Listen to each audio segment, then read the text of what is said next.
See here, contingent contracts.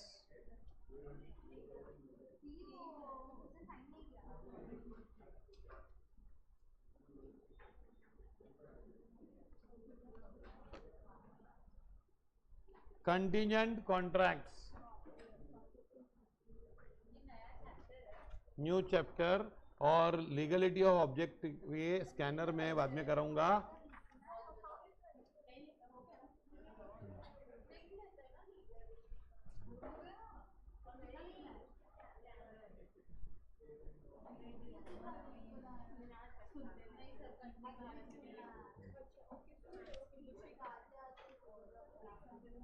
See here,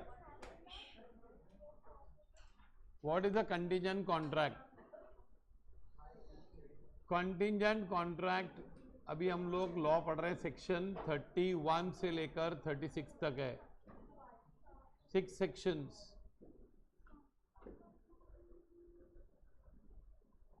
पहले अनावश्यक आवश्यकताएं पूरी हो जाएं. हाँ कर लो.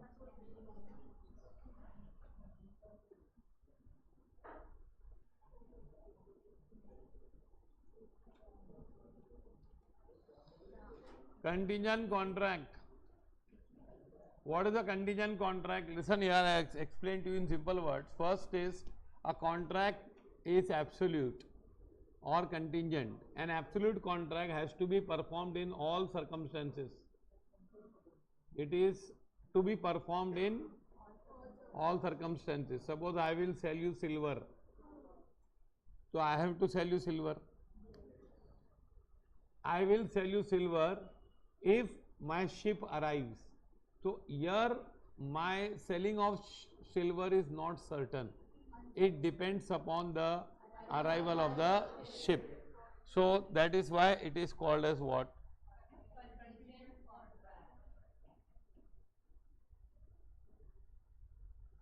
Okay, it is called as contingent contract. A contingent contract is a contract to do or not to do something. Not to do something is called what? Abstaining. If some event collateral to such contract does or does not happen. मतलब a contingent contract is a contract to do or not to do something. If some event, we will do or not when, if some event which is collateral to the contract, which should be connected to the contract. In case of wagering also same thing is there. I will pay you if this happens. But wagering में जो event होता है वो not collateral to the contract होता है, वो एक independent event होता है. अगर बरसात पड़ी तो मैं आपको पैसे दूंगा, तो वो कॉन्ट्रैक्ट से कोई लेना देना नहीं है. यहाँ पे बोल रहे हैं कि it is a contract to do or not to do something if some event which is collateral to the contract does or does not happen. A contract to pay B if B's house is burned. This is a which contract? अगर तेरा insurance company बोलती है ना, अगर आपका नुकसान होगा तो हम भर के देंगे, तो ये क्या है?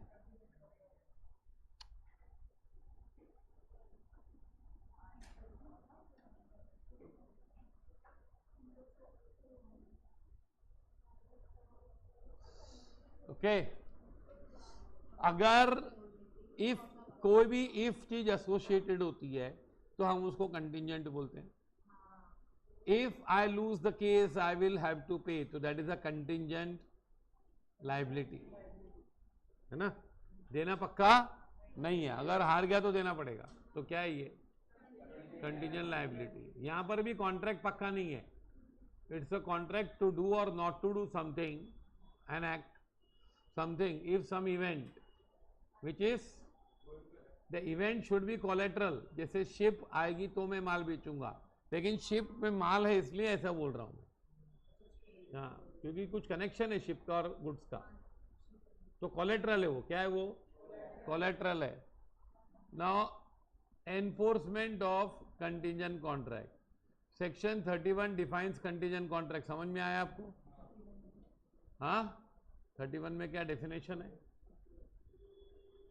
Contingent enforcement of contract contingent on happening of an event. The contingent contract on happening of an event. Contingent contracts to do or not to do anything if a uncertain future event cannot be, if an event happens cannot be enforced unless and until such event happens. मतलब अगर मैंने बोला कि ऐसा होगा तो मैं आपको दूंगा, तो कब तक एनफोर्स नहीं कर सकते हो? जब तक इवेंट नहीं होगा. It becomes enforceable when contingent contract to do something can be enforced when on happening of an event. तो एनफोर्स कभी कर सकते हैं.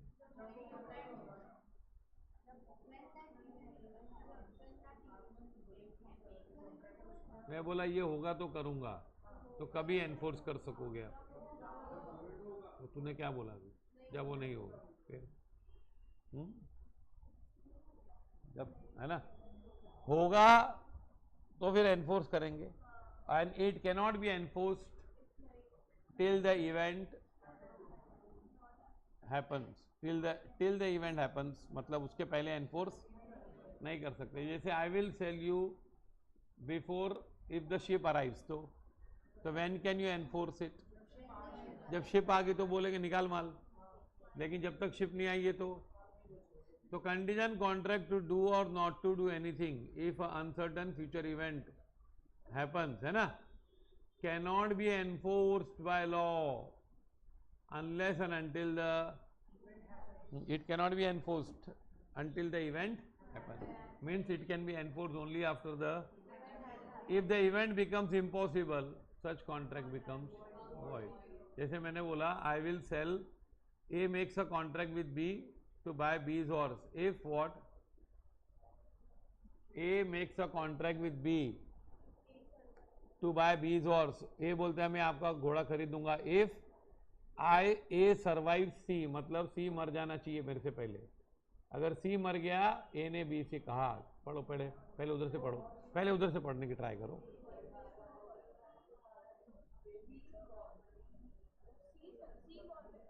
C तीसरा आदमी.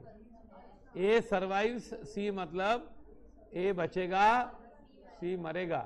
तो A ने B से क्या कहा? मैं आपका हॉर्स खरीदूंगा अगर मेरे जीते जी C मर गया. अब सी से कुछ कनेक्शन होगा इसका. The contract cannot be enforce unless and until what, क्योंकि बोला वो मरेगा और मैं जिंदा रहूंगा तो लूंगा. तो फिर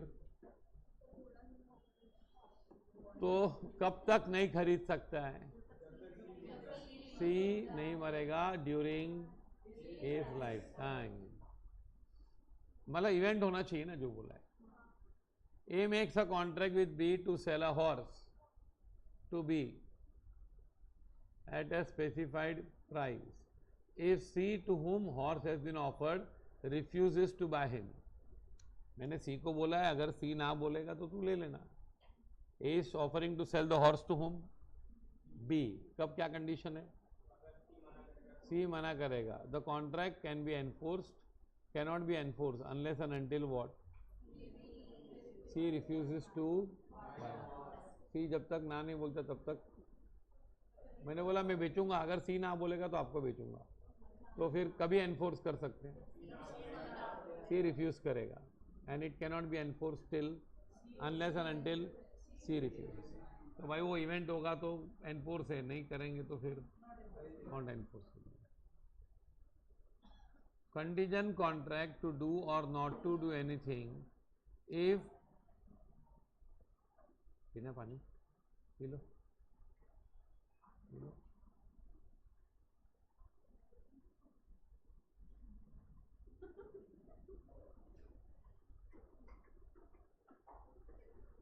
रख दो बोतल अंदर, रख दो अंदर. Contingent contracts to do or not to do anything if uncertain future event does not happen, can be enforced when the event becomes what? Impossible.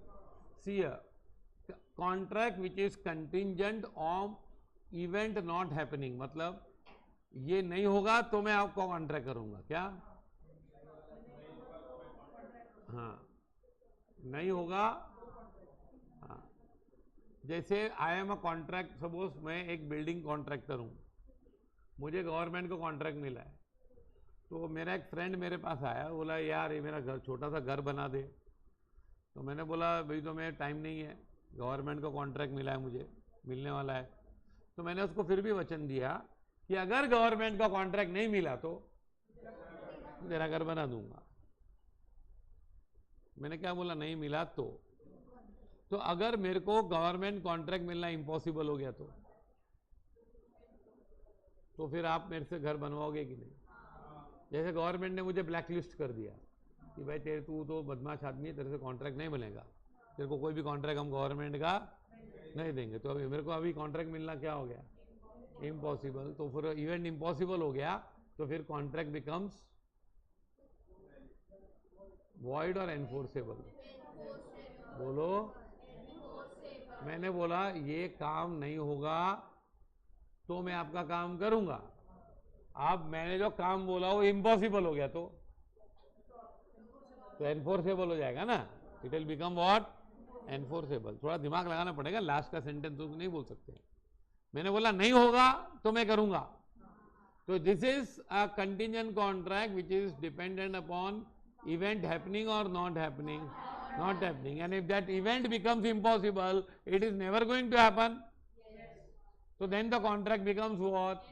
Enforceable, है ना? Contingent contracts to do or anything if uncertain event does not happen can be enforced when the happening of that event becomes possible and not before. A agrees to pay a sum of B if certain ship does not return. Ship नहीं आई तो तेरे को पैसा दूंगा, तो फिर non happening और नहीं आना चाहिए शिप, तो क्या हो गया? शिप इज संक, मतलब डूब गई, तो कॉन्ट्रैक्ट क्या होगा? कभी पैसे निकाल भाई, और इवेंट हो गया तो वॉइड हो गया कॉन्ट्रैक्ट। क्या हो गया? वॉइड हो गया। अच्छा, दो टाइप के कॉन्ट्रैक्ट होते हैं।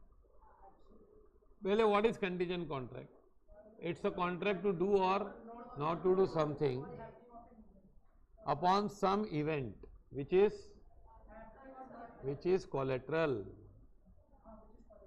which is collateral, which is contingent upon the event to something if the event collateral to such event does or does not happen. तो दो टाइप के कॉन्ट्रैक्ट होते हैं, contingent contract on the happening of an event और on non happening. Happening के ऊपर है तो it can be enforced only when the event happens. If the event becomes impossible तो वॉइड हो जाएगा। क्या हो जाएगा? शिप आएगी तो माल बेचूंगा, तो कभी एनफोर्स कर सकते हैं। शिप आएगी, और अगर शिप डूब गई तो नॉट एनफोर्सेबल। शिप आएगी, नहीं आएगी तो 1000 दूंगा, non happening of an event. अगर इवेंट इम्पॉसिबल हो गया तो बोलो। अगर मैं बोला शिप नहीं आई तो 1000 रुपया दूंगा, तो शिप अगर संग डूब गई तो, और शिप आ गई तो वॉइड, तो नहीं करना है ना। तो ये हुआ सेक्शन 31, 32, 33। आया समझ में कि नहीं? हाँ कि नहीं? 34। अच्छा 35 है ना, मैं आपको 35 पहले पढ़ाता हूं। अभी सब में दो लाइन है। Contingent contract on happening of an event, contingent contract on event non happening, क्या उसमें रूल्स है। अभी 35 में है event happening or not happening within a specified time, क्या? Contracts contingent to do or not to do something in if a specified uncertain event happens within a fix time, मतलब fix time में होगा तो ही मैं काम करूंगा। जैसे I will cell goods to you, I will sell if the ship arrives in 1 month, क्या? तो ये खाली अराइव हैपनिंग में नहीं है, happening within a time है ना, ये हैपनिंग है कि happening within the time है? Happening within the time है। तो अगर 1 महीने के अंदर इवेंट इम्पॉसिबल हो गया तो वॉइड। 1 महीने के अंदर शिप आ गई तो एनफोर्स। 1 महीने बाद शिप आई तो void.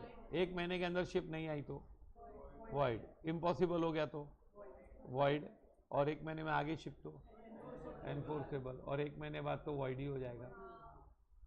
Contingent contract on happening of an event, on event non happening, क्या? Non happening, contingent contract of doing something on event non happening within a time, क्या? Not happening within a time limit. मैंने बोला 1 minute, 1 महीने के अंदर government contract नहीं मिला तो मैं आपका घर बना दूंगा, क्या? If I do not gate government contract with in 1 month I will, हाँ, अगर मेरे को 1 महीने में कॉन्ट्रैक्ट मिलना इम्पॉसिबल हो गया तो बोलो एनफोर्सेबल है। 1 महीने के अंदर कॉन्ट्रैक्ट नहीं मिला तो मैं बोला 1 महीने के अंदर कॉन्ट्रैक्ट नहीं मिला तो आपको घर बना दूंगा। तो सोच के बोलो ना, ऐसे ही मत बोलो ना कि भाई अभी एनफोर्सेबल आया तो अभी वॉइड आएगा, ऐसा मत सोचो ना, ऐसा थोड़ी है, ये बीच थोड़ी खेल रहे। बोलो क्या? बोलो एनफोर्सेबल है कि नॉन एनफोर्स? अगर 1 महीने के अंदर कॉन्ट्रैक्ट नहीं मिला तो मैं आपका घर बना दूंगा। तो अगर 1 महीने के अंदर मैं ब्लैक लिस्टेड हो गया तो एनफोर्सेबल। अच्छा, 1 महीने के अंदर नहीं मिला तो एनफोर्सेबल। नहीं मिला 1 महीने के अंदर, पूरा 1 महीना नहीं मिला तो बोलेगा ना घर बना अभी, है ना, बराबर। और अगर 1 महीने के अंदर मिल गया तो वॉइड हो जाएगा। अगर इवेंट हो गया तो फिर वॉइड हो जाएगा, क्या हो जाएगा? समझा? ये 35 में। देखो 31 में क्या है डेफिनेशन, 32 में happening of an event, 30 event non happening, फिर 35 में दोनों है विद इन टाइम लिमिट है, हाँ। 36 है, ये इलिस्ट्रेशन दी है। देखो ये 35 में क्या लिखा है, 2 है, contingent contracts to do or not to do if specified uncertain event happens within a fixed time is void if at the expiration of fixed time such event has not happened। अगर वो time खत्म हुआ तब तक event नहीं हुआ है तो void हो गया। और if before the fixed time such event becomes what? Impossible। आया समझ में? अभी ये हैपनिंग ऑफ अ इवेंट में कर रहे हैं कि नॉन हैपनिंग वाला चल रहा है केस? तू किधर पहुंच गई है? ये हैपनिंग वाला चल रहा है कि नॉन हैपनिंग वाला? हैपनिंग वाला with in a time limit. तो अगर 1 महीने के अंदर नहीं हुआ तो event has not happened with in 1 month तो वॉइड, और इवेंट उसके पहले इम्पॉसिबल हो गया तो आप लोग का दिमाग नहीं चला रहे हो आप, ऐसे ही। कौन सा चल रहा है कॉन्ट्रैक्ट? Fix time. तो फिक्स टाइम में अगर हो गया तो, फिक्स टाइम में नहीं हुआ तो, और before the expiry of fix time it becomes impossible तो वॉइड है ना। तो तूने एनफोर्सेबल बोला ना, मैंने पहले वाला पूछा ही नहीं था, हैपन्स वाला बोला ही नहीं मैंने। Contingent contracts may be enforced where the contingent contract which are contingent on event non-happening within fixed time. So such contracts to do or not to do anything if certain specified event does not happen within fixed time may be enforced by law. कभी enforce करेंगे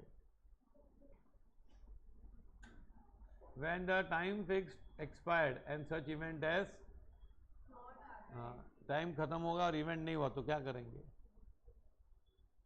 time खत्म हो गया लेकिन event नहीं हुआ तो enforceable की नॉन एनफोर्सेबल ना. अपना कॉन्ट्रैक्ट क्या था पहले? स्पेसिफाइड टाइम में इवेंट क्या होना चाहिए? नहीं होना. तो अगर स्पेसिफाइड टाइम में इवेंट नहीं हुआ तो एनफोर्सेबल, और इवेंट हो गया तो, और अगर इवेंट इम्पॉसिबल हो गया तो एनफोर्सेबल. समझा? एकदम लॉजिक है ना इसमें. क्या है अभी ये आ गया 35 सेक्शन. क्या 31, 32, 33, 35 टाइम लिमिट वाला है. 35 क्या है? 36 contingent on impossible events. Contracts or agreement, contingent agreement to do or what if an impossible event happens are what? अगर on happening of a impossible event तो void है कि नहीं? Whether impossibility of the event is known or not known to the parties. क्या? Contract contingent on happening of a impossible event.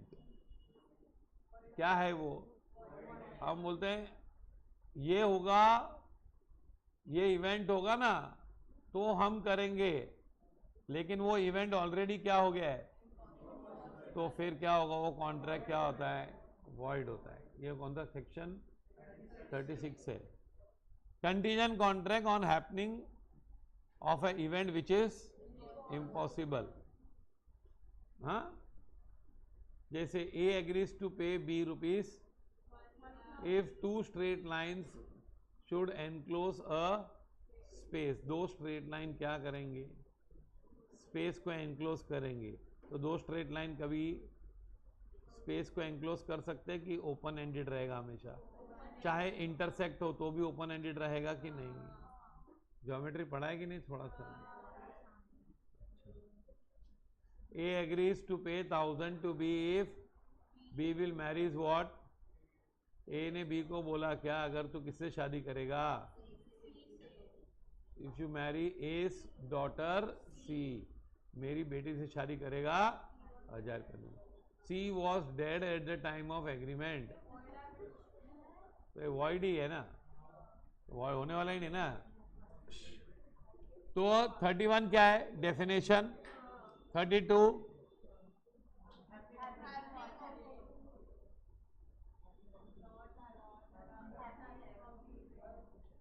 31 क्या definition?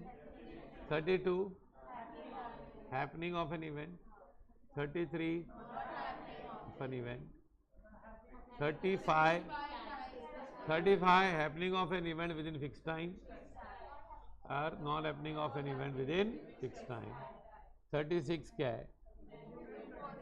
contingent contract depend contingent on an event, happening of an event, but that event is, such contracts are void. अब बच गया खाली कौन सा section? 34. अब 34 क्या है? अभी इफ द फ्यूचर इवेंट, ये पांचों समझा आपको कि नहीं?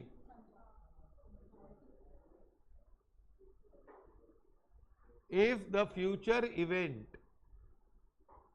on which contract is contingent, if the future event on which किस पे डिपेंड है? is the way in which a person will act at an unspecified time.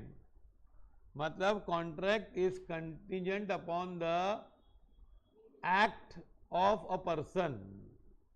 How a person will act, उस पे डिपेंड है। क्या? Event पे depend नहीं है, किस पे डिपेंड है? पर्सन के बिहेवियर पे, पर्सन के एक्ट में। ये क्या करेगा देख, उसके ऊपर पैसा दूंगा, यहां काम करूंगा। The event shall be considered as what? Impossible. उस इवेंट को क्या मान लिया जाएगा? When such person does anything which renders it what? well that he will so act within a definite time or otherwise then under future। बस यहां तक लिखोगे तो भी चलेगा। देखो हमारा कॉन्ट्रैक्ट किस पे डिपेंड है? Act of a person. It is dependent upon what?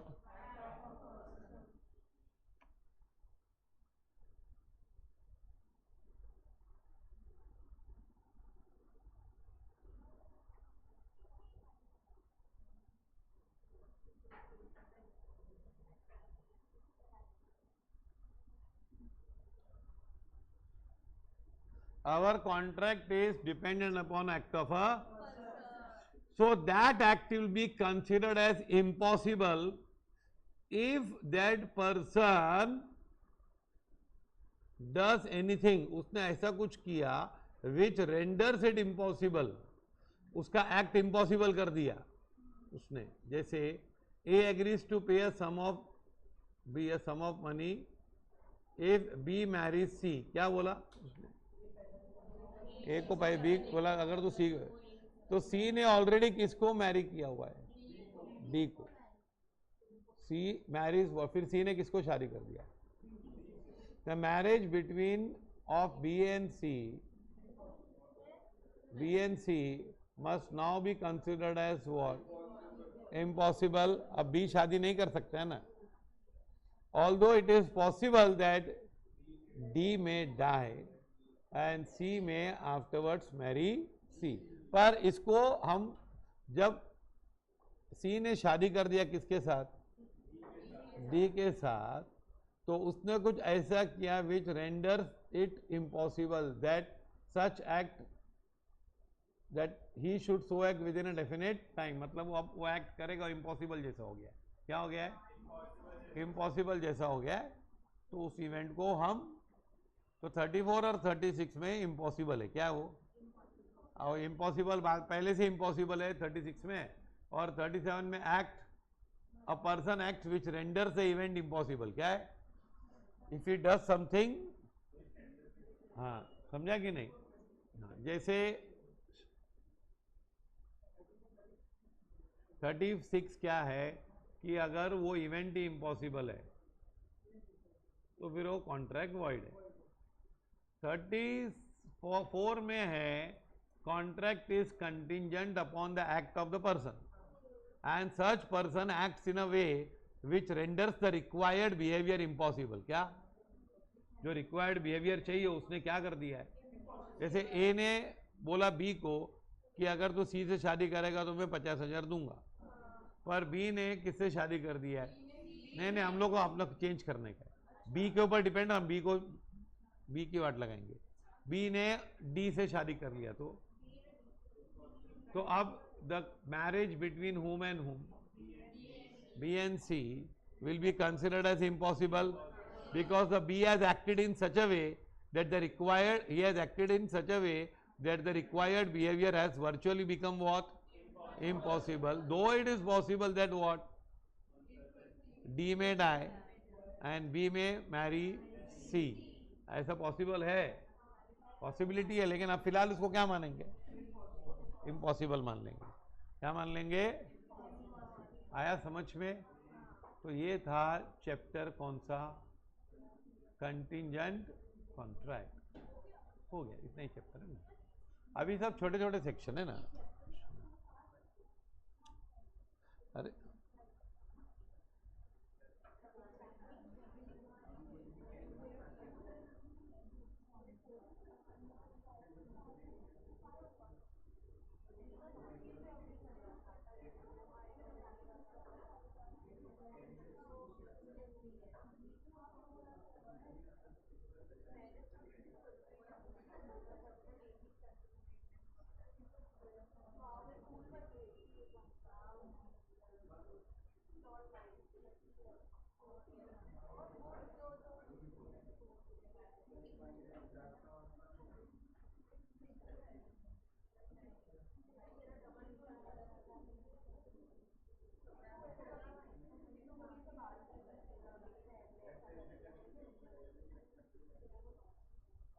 आया समझ में?